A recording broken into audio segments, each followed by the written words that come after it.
Aarón, bienvenido a Circa 21, el podcast. ¿Cómo estás, Aarón? Afortunadamente bien, muchas gracias. Qué genial, Aarón. Mira, qué chido estarte por acá. La verdad es que es un honor que estés por acá. Eres, en mi opinión, de los mejores bajistas que hay en México. Cuéntame, ¿cómo te ha tratado esto del COVID? ¿Cómo vamos con eso? Pues fíjate que afortunadamente bien, primero que nada, con salud. Nunca agarré el bicho, teniendo todas las posibilidades de agarrarlo, porque me agarró el principio de la pandemia en Alemania, de gira con Aloe Electric. Justo salimos de Alemania un día antes que cerraran su frontera. Yo llegué aquí a la Ciudad de México el 17 de marzo del 2020 y bueno, pues ya se vino todo el Bataclan y me la pasé muy bien encerrado. La verdad es que me la paso aquí en casa muy feliz, estudiando, haciendo cosas, leyendo, cuidando mi jardín, qué sé yo. No me trató mal y después, bueno, pues afortunadamente se abrió el campo de trabajo, que siempre lo he hecho, pero se vino con más énfasis de grabar. He grabado muchísimo toda la pandemia, todo el mundo no puede salir a tocar, entonces les dio por grabar sus proyectos y grabé muchísimas cosas, ¿no?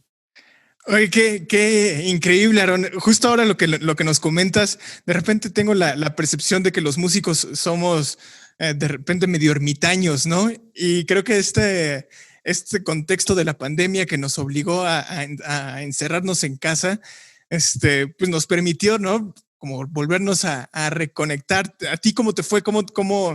¿Qué experimentaste? ¿Qué de nuevo encontraste en este aislamiento y estudio musical? Pues mira, ya de por sí soy así. Me gusta mucho estar en casa, me gusta mucho estar encerrado porque mucha parte del tiempo me la paso girando también. Entonces, cuando tengo oportunidad de estar aquí en mi estudio con mis instrumentos, lo disfruto muchísimo, lo valoro muchísimo.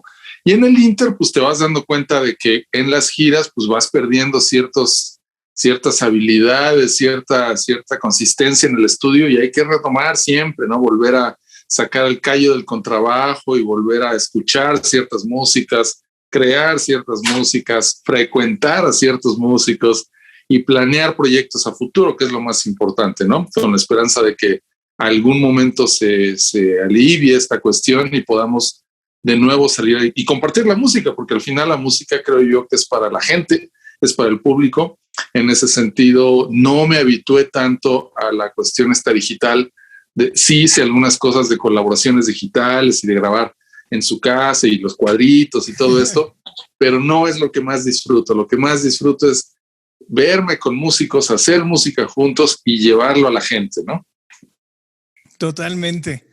Y a la hora de, Aarón, a la hora tú de estudiar, ¿hacia dónde te vas? Porque hay músicos que tal vez se enfocan más en sacar rolas o en transcribir. Tú a la hora de estudiar, ¿cómo es tu menú, tu curación de estudio? Cuéntame. Pues sabes que es un compilado de muchas cosas, porque por un lado, afortunadamente se me presentan retos musicales muy variados. Siendo alguien que me gusta mucha música de todos estilos y provoco hacer estos encuentros que les digo, semana por semana me tengo que aprender material nuevo. Entonces eso es ya un ritmo de estudio padre, exigente de entender tal vez un estilo o un fragmento de un estilo o un músico particular, o como bien dices, transcribir algo o aprenderme esto o estudiar, como lo dije hace rato, mis instrumentos, el bajo eléctrico, el contrabajo principalmente, retomar la guitarra, sacar canciones, hacer apuntes. O sea, es un cúmulo de cosas enorme que me tiene bien ocupado todo el tiempo, ¿no? Y como digo, dentro de los planes, bueno, pues está ahí hacer alguna cosa solo, con varios instrumentos. Estuve haciendo algunos videos con varios instrumentos y eso me dio pie a pensar en presentar algo así en vivo. En fin, planeando, y ahí se va el tiempo de estudio y de encierro, ¿no? Aarón, multiinstrumentista. Qué chido es eso. Pues no, en realidad no. Conozco multiinstrumentistas que realmente tocan todo. Yo me dedico a las cuerdas, a mi bajo, al contrabajo y poquito de guitarra y ya. Hay gente que sí toca cualquier cantidad de instrumentos bien también, que eso es muy bueno. Hay gente que medio los toca, pero hay muchos que sí los tocan bien. Y yo no, yo me dedico a las bajas frecuencias, a las bajas pasiones, a y nada más. Oye, ahora que nos estás comentando que tienes todos estos proyectos, ¿cómo digo? Creo que un músico, la gasolina es la pasión que tiene por la música, ¿no? Ese es el combustible que nos mantiene, pero ¿cómo le haces también para mantenerte interesado? Porque digo, una cosa es tener pasión, pero creo que ¿cómo le haces para tú generar todos estos proyectos, como para tener tu mente activa en cosas a futuro? Claro, sí, sabes que todavía a una hora después de 32 años de dedicarme a esto, me sigue pareciendo un misterio fabuloso la música, todavía. Y eso es importante porque no me ha aburrido.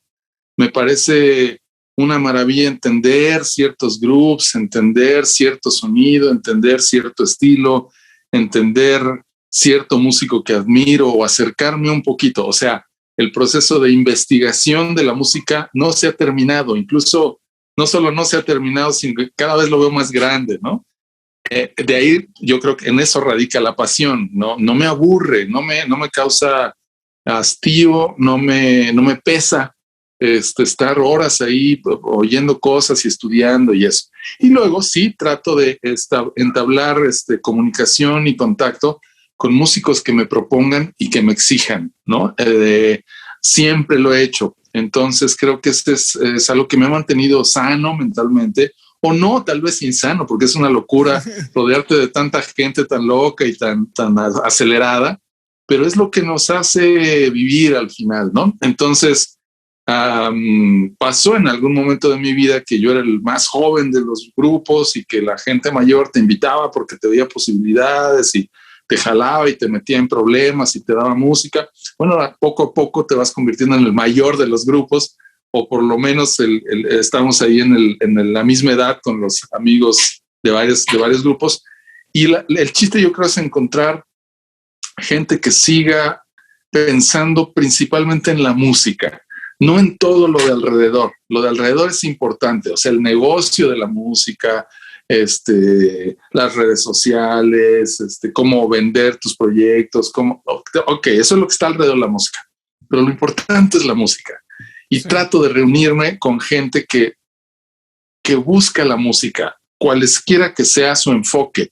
Por ejemplo, ahorita estoy por el gusto de sacando unas canciones para tocar con una amiga que canta, y por el gusto de poniendo unas cumbias que me encantan con un amigo que toca el acordeón, y por el gusto de también, pero ya empieza a caminar un nuevo trío de jazz por acá, y un dueto con un bajista muy bueno, un joven bajista, en fin. Todo el tiempo estoy tratando de procurarme una recreación musical desde mi instrumento, desde mi perspectiva, y tratar de compartirlo porque eso es estimulante y eso me mantiene vivo, atento y no me distrae, no hace que me distraiga en basura, en tonterías, pues ni que me aburra, obviamente.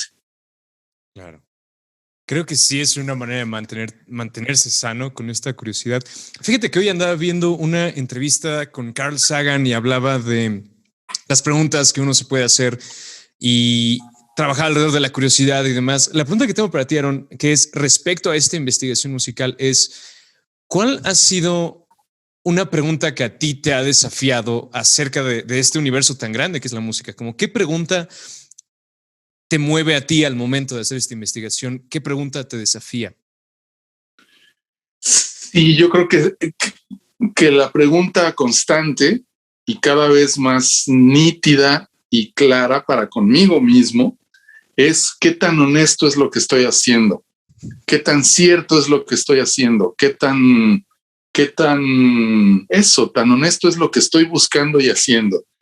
Y siempre lo he visto y siempre lo he buscado, y por eso me he juntado con gente que considero honesta con sus propuestas musicales, y trato de cuestionármelo a mí mismo, ¿no? Porque me da terror ser mediocre, me da terror no proponer algo digno de la música que se me presenta, algo, lo puedes ver de muchas maneras, divertido, prendido, interesante, propositivo, qué sé yo, como lo quieras nombrar. Entonces, la pregunta es esa: ¿qué tan honesto estoy siendo conmigo mismo, con mi oficio musical y con la música que se me presenta? Esa es como la pregunta constante. Oh, es una muy, muy buena pregunta y creo que te mantiene andando, ¿no? Mantiene los engranes en movimiento, ¿no? Siempre buscando reflexionar lo que uno está haciendo, ¿no? Siempre, siempre. Sí, no dar por hecho nada. Creo que es importante no dar por hecho que ya tocas, que ya improvisas, que ya tienes un nombre, que ya muchos fantasmas tontos que no tienen nada que ver con la música, porque la música te avasalla. Viene la música y es un mar de información porque a uno le gusta la música y entonces quieres de repente entender tal partita de Bach. Uf, tremenda bronca meterte a estudiar Bach, ¿no? Y tal composición de un joven pianista que te la pone enfrente y dices, no puede ser, está dificilísima, ¿no? O tal cumbia que para agarrarle el sabor original de los señores del vallenato colombiano tienes que entender de otra manera la rítmica. Entonces todos son retos reales, concretos, que te mantienen o me mantienen activo, curioso, feliz de abordar la música y tratando de dar la mejor versión mía de esto que se me va presentando, ¿no? Totalmente. Oye, Aaron, bueno, continuando aquí con la pregunta, con esta parte de la honestidad, ahora con las redes sociales, que es mucho más fácil compartir música, que todo mundo puede compartir música, ya sea músico profesional, músico que va iniciando. ¿Cuál es tu perspectiva de las nuevas generaciones de músicos? ¿Cómo ves esta parte de la honestidad? ¿Crees que se está rezagando un poco? O se mantiene como antes, pero a lo mejor no tenemos tampoco todo el panorama. ¿Tú qué opinas de la honestidad de los músicos de hoy en día? Yo creo que la honestidad sigue vigente en mucha gente muy, muy joven que ha encontrado en esta nueva manera tan práctica, tan inmediata de compartir lo que hacen, un gran lugar de exposición. Pero es peligroso porque es tan fácil que puede diluirse muy rápidamente, tanto para los que lo hacen como para los que lo escuchan. Creo yo que la dificultad, el trabajo, sí, eso, la dificultad para lograr las cosas te hace valorarlas de otra manera, ya sea la información, el desarrollo personal, la creación de un grupo, la elaboración de un proyecto, un trío, una grabación, un disco. Yo vengo de una generación en donde era imposible hacer un disco. O sea, grabar un disco era imposible. Tenías que ahorrar mucho, conseguirte ingeniero, un estudio, tener el grupo, luego maquilarlo, hacer el diseño.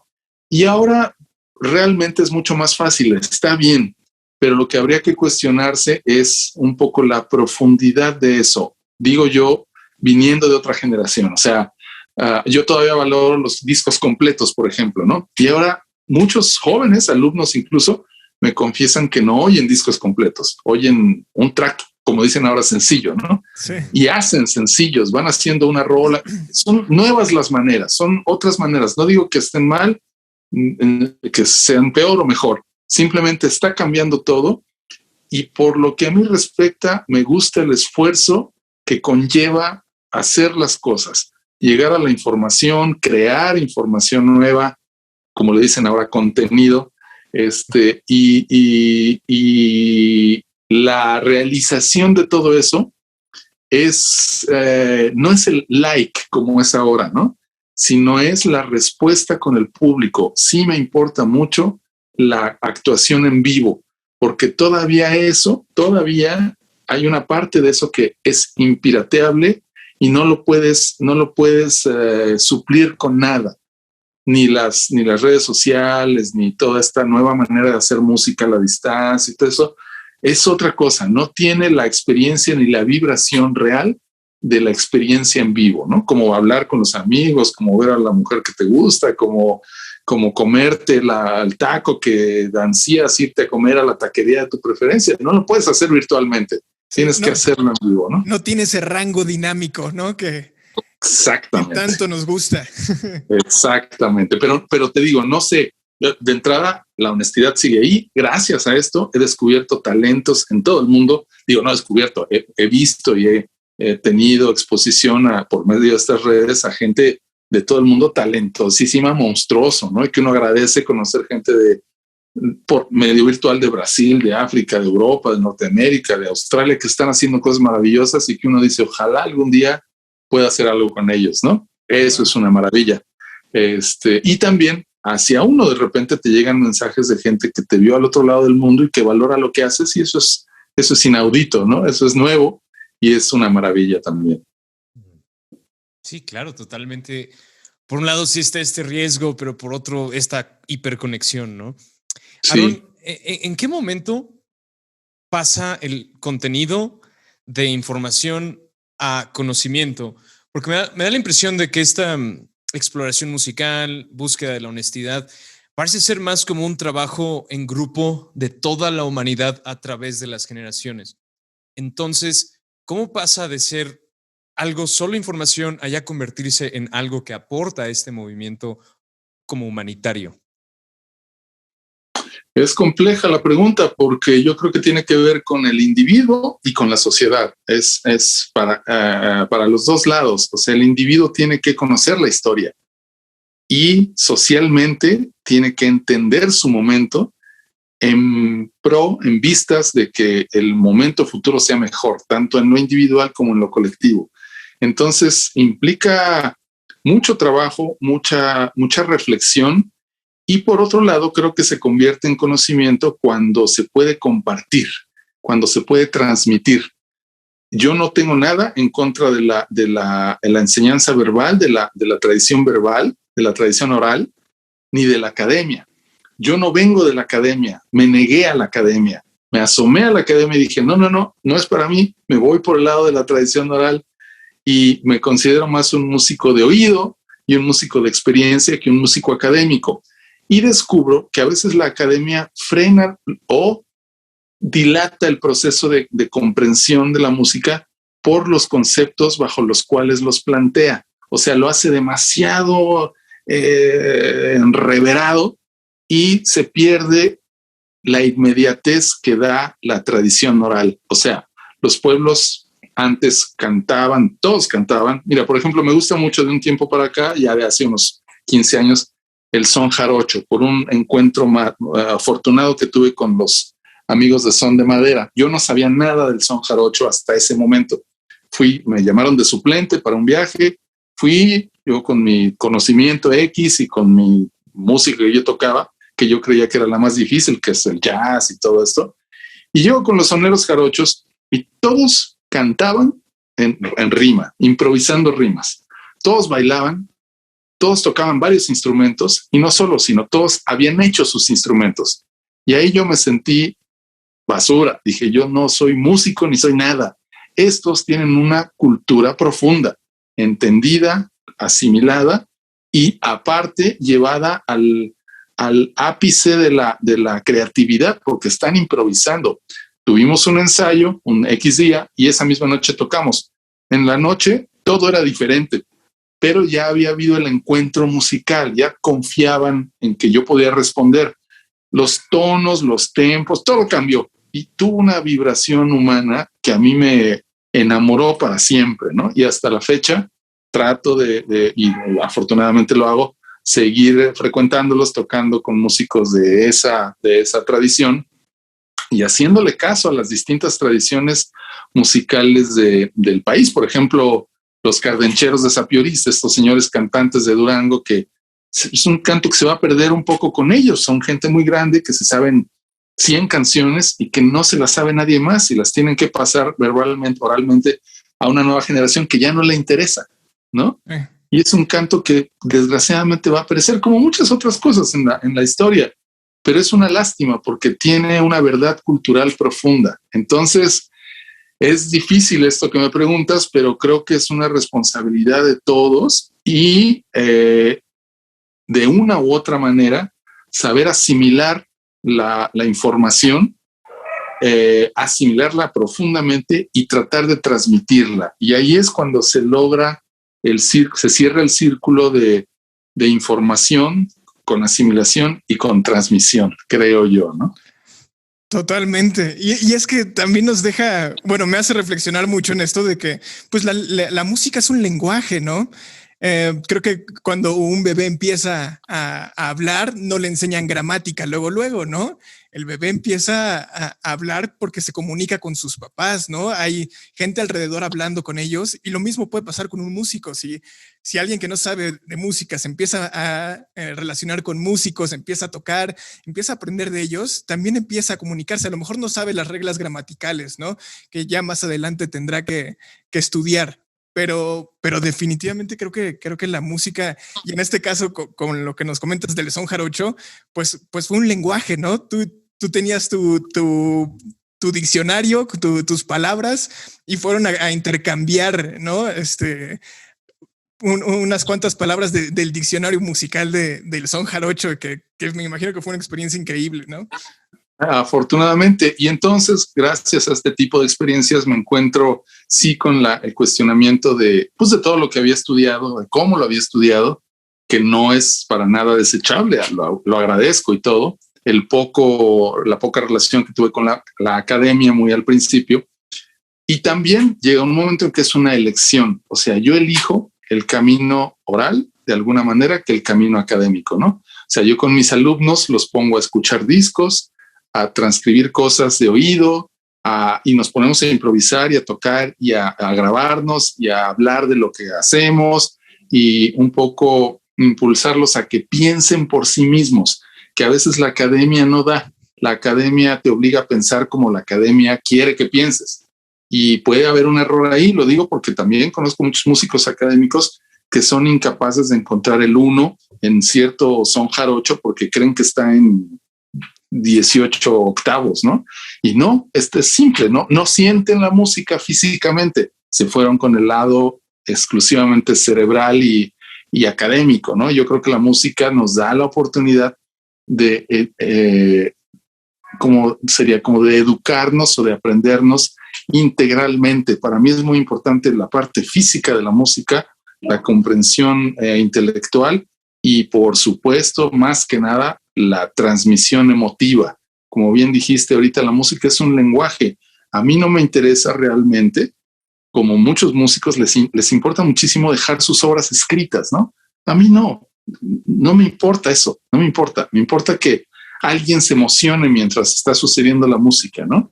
Que alguien aplauda con gusto, que alguien pegue un grito de júbilo, que alguien se ponga a bailar con la música que uno está haciendo, ¿no? Creo que eso es un momento de encuentro más allá de lo intelectual, que implica la emoción corporal, emoción profunda, y que hace que la gente explote y se recree con esta maravilla que es la música, ¿no? Sí, totalmente. Sí. Cuando nos cuentas esto del son jarocho y demás, suena casi utópico, ¿no? Porque suena a una cultura que logró integrar perfectamente la música a quienes son, y aparentemente todos participan y tienen muy claro sus raíces, de dónde vienen. Ellos nos cuentas, hacen sus instrumentos, ¿no? Ahora, por ejemplo, alguien que vive en la Ciudad de México o alguien como nosotros que vivimos acá en Toluca, en un ambiente más citadino, donde nuestra búsqueda de cultura tal vez tiene ciertos impedimentos porque no está tan clara y directa.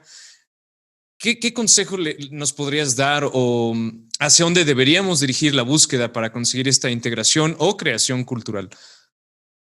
Claro, yo creo que esa pues es un cuestionamiento que yo me tuve que hacer todos estos años y más enfrentando estas realidades culturales tan profundas que afortunadamente me tocaron. Eso y muchas otras. Digo, cuando te enfrentas a un músico de jazz profundo, verdadero, y que te das cuenta que lo ha oído todo y ha tocado con todo mundo y puede tocar todo de memoria en cualquier tonalidad, a cualquier tiempo, dices, no soy nada, ¿no? Pero entonces eso te impulsa a estudiar lo que te decía hace rato, el lenguaje, ¿no? O sea, si quieres, si la música está bien, es un lenguaje, sí hay diferentes lenguajes, sí hay diferentes maneras de expresarse y ver cuál es la que a cada uno le prende más, en cuál uno tiene más curiosidad. El problema, en mi caso, es cuando me da mucha curiosidad toda la música y digo que sí a todo y me lleva a meterme en camisas de 11 varas y me divierto muchísimo, la verdad, ¿no? Y me enfrento a cosas muy tremendas porque pues también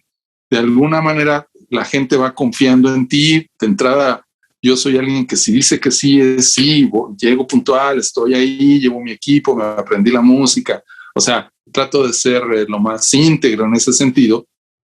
Entonces, te recomiendan con otras cosas y esas otras cosas te van trayendo problemáticas nuevas.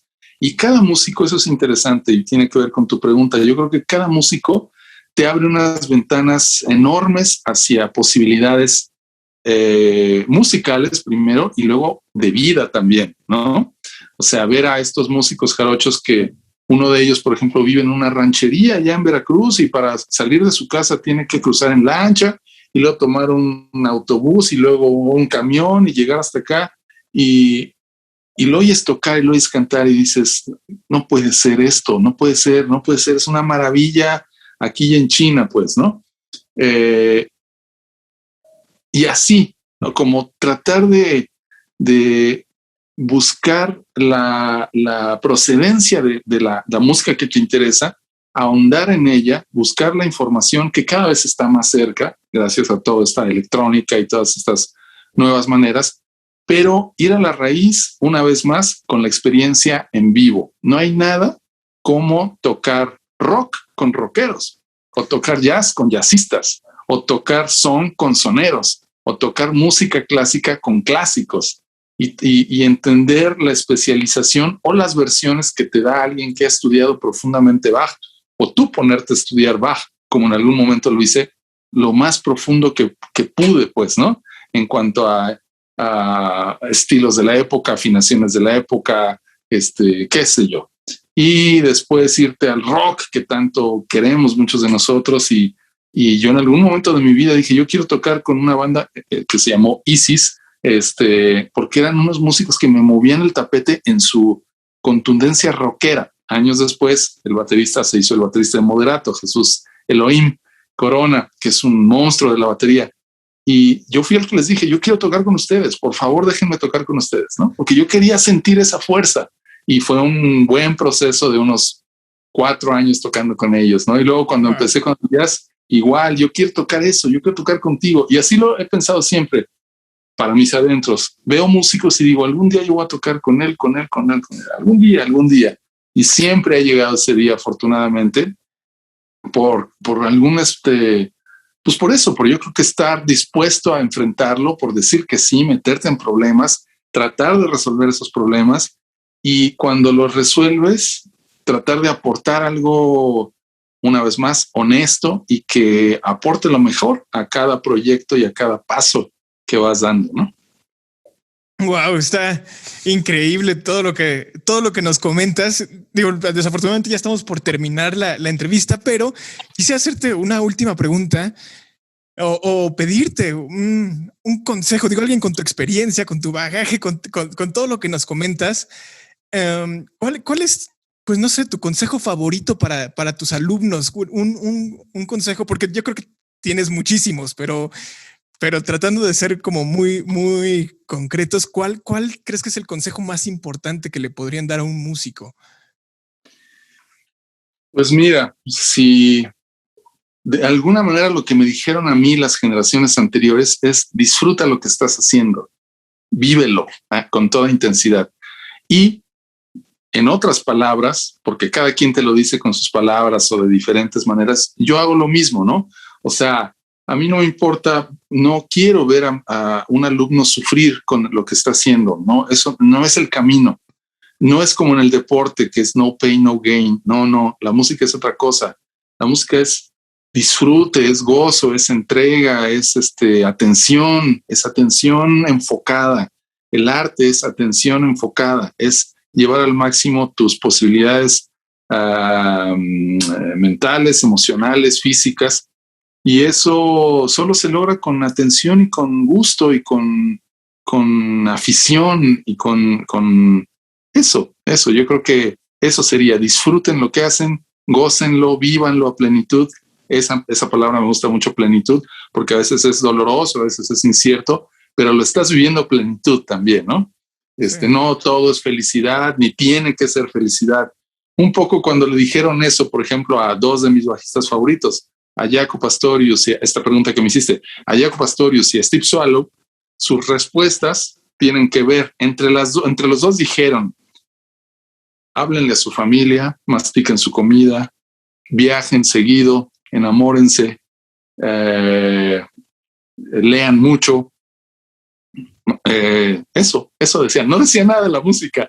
O sea, te están diciendo vivan profundamente y traten de llevar sus vivencias, que es lo importante, es lo que va a alimentar a lo que hacemos, que es la música, ¿no? La música no viene de la música nada más, viene de las vivencias y de las palabras y de los encuentros y también de los desencuentros y de las reflexiones que uno como ser humano pueda tener y la manera de compartirlos, ¿no? De compartir estas reflexiones. Wow. Es un gran consejo, güey. Sí. Aaron, la verdad es que sí tengo que estar 100% de acuerdo. A veces es difícil, ¿no? Con todos los trips modernos que de repente nos dan de creer que todo pasa ya ahorita y que, no sé. Sin embargo, Aaron, fíjate que sí tenemos una verdadera última pregunta. Esta es una pregunta un poco complicada, un poco difícil, Aaron. La más difícil de todas las preguntas. Steve va a hacer la pregunta. Aquí vamos. Eso. Ok, Aaron, está bien. ¿Cuál es tu pizza favorita? ¿Hawaiana o pepperoni? Definitivamente hawaiana. Definitivamente. Sí, señor. Sí, señor. A lo largo de este podcast, mucha gente prefiere pepperoni y somos contados los que preferimos hawaiana. Nos da muchísimo gusto tener un miembro más en el equipo hawaiana. Feliz de entrar al equipo hawaiana. Pues va que va, Aaron. Muchísimas gracias por esta entrevista. Fue genial tenerte por acá en Circa 21. Nos gustaría darte este espacio para que digas tus redes sociales, te promociones, maybe por ahí algún proyectito que quieras hablar. Este es tu espacio. Muchas gracias. Pues nada, así como nos conocimos, que fue a través de Instagram, yo estoy en todas las redes sociales, en Facebook, en Twitter, en Instagram, con mi nombre, Aaron Cruz. Ahí me pueden seguir. Y ahí siempre estoy posteando tanto lo que he hecho por rememorar la historia, como lo que estoy haciendo, como lo que voy a hacer. Ahí posteo los siguientes proyectos, conciertos, giras, grabaciones, etcétera. De alguna manera sí aprovechando esta plataforma de difusión, ¿no? No me gusta tanto esta parte tan egocéntrica de las redes sociales, pero son una buena herramienta para difundir el trabajo y, hay que decirlo, para tener encuentros tan agradables como el que acabamos de tener también, ¿no? Que es importante, muy importante, generar diálogo, conocer gente de otros ámbitos y escucharnos entre todos como individuos, como sociedad, porque solo así vamos a poder acompañarnos y llegar a un buen lugar en el pronto futuro, ¿no? Totalmente. Pues muchísimas gracias, Aaron. De verdad, así estuvo increíble poder platicar contigo, así escucharte. Muchísimas gracias por tu tiempo. Y pues bueno, espero que pronto nos podamos volver a encontrar y que sea en vivo también, sí, ¿no? En una situación ya más presencial. Ojalá que sí, ojalá que sí. Va que va, Aaron. Te mandamos un abrazote hasta allá. Abrazo enorme. Gracias a ustedes. Un gusto.